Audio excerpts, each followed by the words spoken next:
Tired of forcing customers into just one payment type?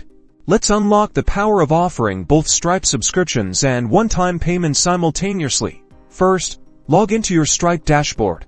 Navigate to the Products section. On the left-hand side, this is where you'll manage both your subscription plans and your individual products for one-time purchases. Here you can create both subscription-based products, like a premium membership with monthly billing, and individual products, such as an ebook or a consultation. To create a subscription product, select the subscription billing option and define the billing interval monthly, yearly, etc. for one-time products. Choose the one-time option. Now, integrate these products into your website or app. Your customers can then choose whether they prefer a recurring subscription or a single purchase. A simple way to do this is using Stripe payment links. You can create separate links for your subscriptions and one-time products, making them easily shareable.